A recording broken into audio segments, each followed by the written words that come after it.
तो हमारा अगला चैप्टर है वो 2 नंबर चैप्टर है, राजनीति विज्ञान अर्थ प्रकृति एवं क्षेत्र, यानी कि political science meaning nature and scope. यानी कि राजनीति विज्ञान जो है इसका अर्थ क्या है, इसका मीनिंग क्या है, प्रकृति यानी कि इसका नेचर कैसा है, और इसका क्षेत्र यानी कि स्कोप क्या क्या है, इसके बारे में ऑब्जेक्टिव क्वेश्चन जानने का हम आज प्रयास करते हैं। इसमें जो सबसे पहला ऑब्जेक्टिव था, जो कि मैंने ग्रुप में भी डाला था, बहुत सारे लोगों ने गलत उत्तर दे दिए, और जब मैंने आंसर बता दिया तो वो नीतीश चाचा की तरह पलटी मार गए। तो सबसे पहला जो क्वेश्चन है वो है कि राजनीति का अध्ययन राज्य से शुरू और उसी पर समाप्त होता है। यह किसने कहा है? किसने कहा है कि जो राजनीति का अध्ययन है यानी कि राजनीति का जो पढ़ाई है वो राज्य से शुरू होता है और राज्य पर ही समाप्त होता है? यह किसने कहा है? तो इसका उत्तर तो आप सबको पता ही होगा कि गार्नर ने कहा है। गार्नर। अगला क्वेश्चन बहुत ही महत्वपूर्ण है कि राजनीति विज्ञान की प्रकृति क्या है, यानी कि राजनीति विज्ञान का जो नेचर है वो क्या है। पॉलिटिकल साइंस लगा हुआ है, इसका मतलब ये है कि ये साइंस में है, या फिर ये सामाजिक विज्ञान का अंश है, तो क्या ये आर्ट्स में है? यही इस सवाल में कहा गया है कि राजनीति विज्ञान की प्रकृति क्या है। What is the nature of political science? ये आर्ट्स है या फिर साइंस है, या फिर आर्ट और साइंस दोनों है। तो एक चीज तो फिक्स है कि ये राजनीति विज्ञान है, तो ये समाज का एक हिस्सा है, तो ये आर्ट्स है यानी कि कला है।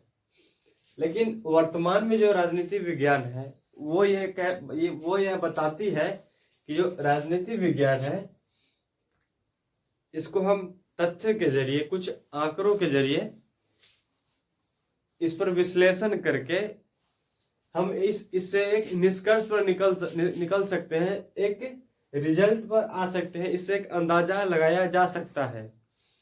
इसलिए राजनीति विज्ञान को अब विज्ञान भी माना जाता है। अगर अभी की बात करें, वर्तमान की बात करें कि राजनीति विज्ञान की प्रकृति क्या है, तो ये कला और विज्ञान दोनों में आ जाएगा।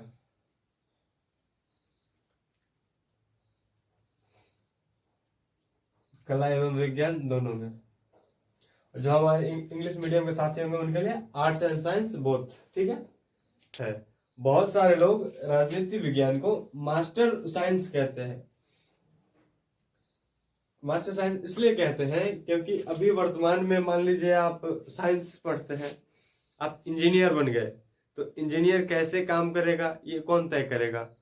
तुमको पुल कितना लंबा बनाना है, कितना चौड़ा बनाना है, कितना बजट रखना है, तुम्हारी सैलरी कितनी होगी, ये कौन तय करता है? ये तय कौन करता है?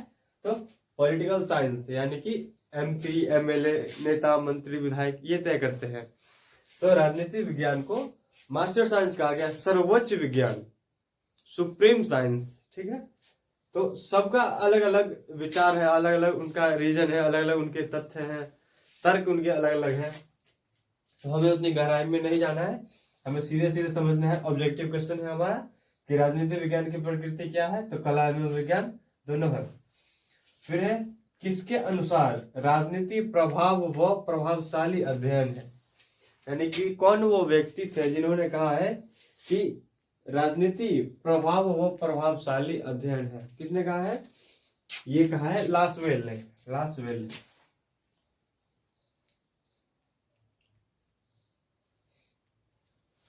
3 क्वेश्चन आपके पूरे हो गए। अब देखिए 2 शब्द हमारे पास आते हैं। पहला है राजनीति,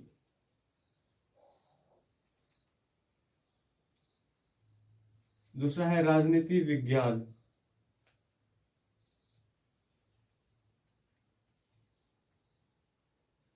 देखिए राजनीति विज्ञान का इस्तेमाल हम कहाँ करते हैं, इसका उपयोग क्या है, और इसका इस्तेमाल हम कहाँ करते हैं, इसका उपयोग कहाँ करते हैं। देखिए तो राजनीति शब्द जो है वह सामाजिक समूह में किया जाता है।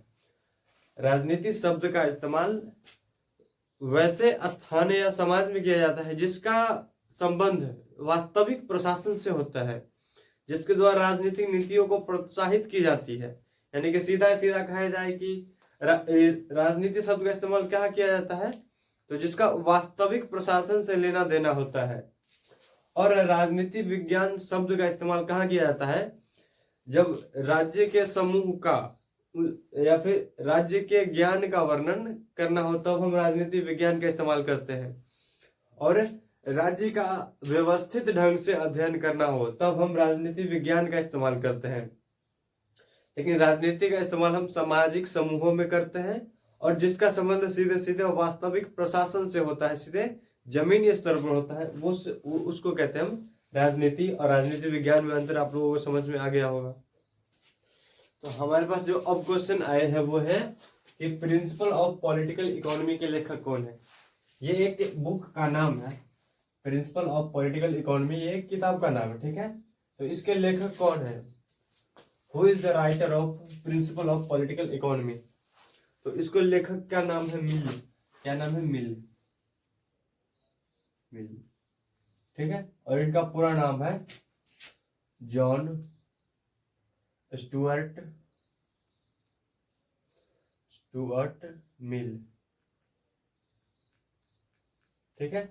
अगर शॉर्टकट में इनका ऑप्शन में रहेगा मिल तो मिल लगा देना है, नहीं वरना इनका अगर पूरा नाम लिखा रहेगा तब जॉन स्टुअर्ट मिल ऐसा हमें जवाब देना है, या फिर विकल्प रहेंगे ऑप्शंस तो उसमें हमें टिक लगाने हैं।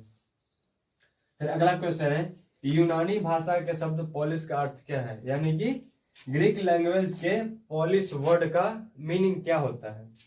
तो यूनानी भाषा के शब्द पॉलिश का अर्थ होता है वो है नगर राज्य, ठीक है, यानी कि सिटी स्टेट और स्टेट और सिटी।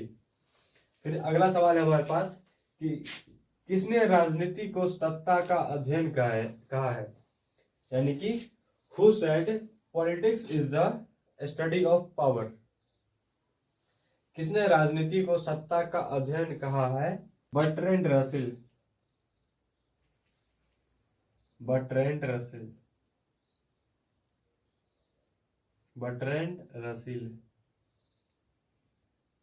ठीक है। ने वो है किसने समाज वैज्ञानिक दृष्टिकोण से राजनीति का अध्ययन किया, यानी कि कौन वो व्यक्ति थे जिन्होंने राजनीति का अध्ययन समाज वैज्ञानिक दृष्टिकोण से किया, यानी कि इनका दृष्टिकोण राजनीति के अध्ययन करने का जो दृष्टिकोण था वो क्या था, तो समाज वैज्ञानिक। तो इस क्या है R.M. मैकाइवर ने,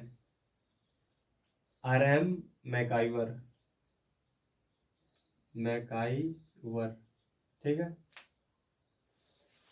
और अगला जो प्रश्न है वो है किसे सत्ता का सिद्धांतकार माना जाता है, यानी कि सत्ता यानी कि पावर का सिद्धांत, यानी कि पावर का जो थ्योरी है, सिद्धांत है, वो किसने दिया है, तो वो दिया है हॉब्स ने,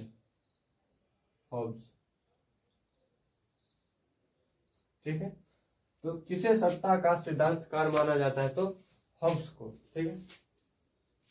तो आज के लिए यही ऑब्जेक्टिव प्रश्न है। मैं उम्मीद करता हूं कि आप ये सभी प्रश्न समझ गए होंगे। यदि किसी भी प्रश्न में कोई डाउट है या फिर आपके पास कोई टॉपिक हो जिसमें आपको डाउट हो तो आप मुझे कमेंट बॉक्स में बता सकते हैं या फिर व्हाट्सएप पर भी मैसेज कर सकते हैं। तो मैं कोशिश करूंगा कि उसका सॉल्यूशन निकाल के आपके पास दूं।